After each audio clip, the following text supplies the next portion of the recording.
Assalamualaikum warahmatullahi wabarakatuh. Bismillahirrahmanirrahim. Hari ini kita seperti kemarin-kemarin akan membahas tema bakat yang ada di talent mapping. Kita tahu ada 34 tema bakat. Kali ini bukan satu bakat, bukan dua bakat, tapi kita akan bahas 3 bakat sekaligus. Oke.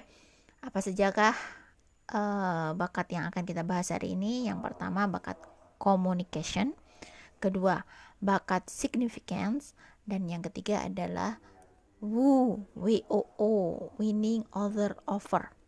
Nah, yang communication dulu ya. Communication itu bakat yang ada pada seseorang yang dia itu sangat senang menyatakan pemikirannya dengan kata-kata. Dia bisa menjadi pembicara yang ulung dan penyaji yang baik. Sedangkan signifikan itu pribadi yang ingin selalu menjadi penting di mata orang, senang menjadi pusat perhatian. Jadi mereka merdeka dan ingin dikenali. Nah, yang Wu, mereka adalah pribadi yang senang atas tantangan bertemu orang baru dan menenangkan hati mereka. Mereka puas ketika berhasil memecah kebuntuan dan menjalin hubungan dengan orang lain.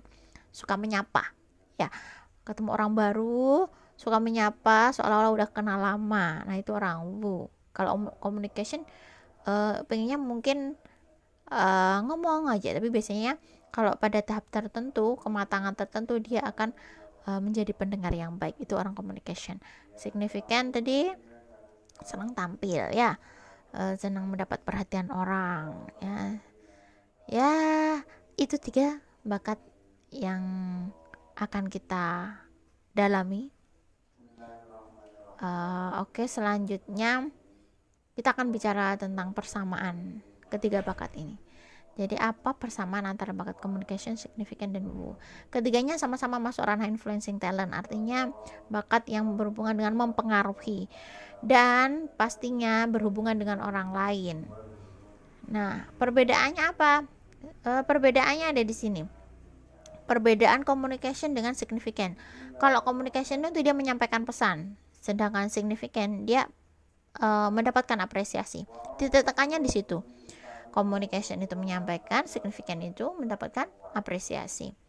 Apa perbedaan antara signifikan dengan Wu? Kalau signifikan, dia ingin dihargai, ingin diperhatikan, sehingga dia berusaha tampil yang terbaik, yang mengesankan. Kalau orang Wu, dia ingin dihargai dan diterima sehingga tampil akrab. Nah, kalau orang biasanya yang menyebutnya SKSD ya, sok kenal sok akrab, sok kenal sok dekat. Nah, itu SKSD itu biasanya orang Wu yang gampang begitu ya. Apa perbedaan antara Wu dengan communication? Kalau Wu itu dia menciptakan hubungan baru, kalau communication dia menyampaikan pesan. Jadi bayangkan ada 3 bakat ini bersatu pada satu orang. Masya Allah, bayangkan ramai orangnya ya. Ramai sekali. Oke, bagaimana cara kita mensiasati jika 3 bakat itu lemah dalam diri kita? Yang pertama, ketika bakat kita yang communication-nya itu lemah, maka kita perlu menyiapkan dengan baik pesan yang ingin kita sampaikan. Kalau kita terbatas untuk menyampaikan secara lisan, maka kita bisa menyampaikan informasi pesan melalui gambar, tulisan, dan itu bisa mensiasati kelemahan kita. Kemudian jika signifikan kita itu lemah, maka kita bisa mengalihkan perhatian orang pada karya kita, pada produktivitas yang kita kerjakan. Nah, biasanya memang kalau orang signifikan lemah, maka dia akan lebih nyaman bekerja di balik layar.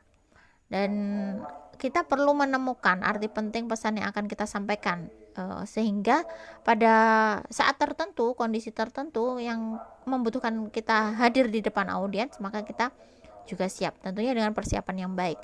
Kemudian kalau Wu kita lemah, maka kita perlu menemukan konteks yang membuat kita itu merasa terhubung dengan orang lain ya, yang kita temui, sehingga kita bisa merasa lebih nyaman sebelum memulai perbincangan.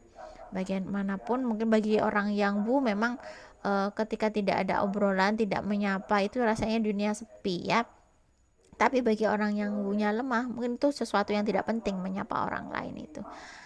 Oke, semuanya ada kekuatannya, ada kelemahan atau keterbatasannya, kita saling melengkapi. Baik, itu 3 bakat yang ada di tema bakat yang masuk ranah influencing talents. Oke, kalau ingin lebih jelas lagi, ingin konfirmasi terkait bakat pribadi, boleh hubungi saya. Kita coba dengan talent mapping assessment untuk mengetahui bakat apa saja yang ada pada teman-teman. Terima kasih. Assalamualaikum warahmatullahi wabarakatuh.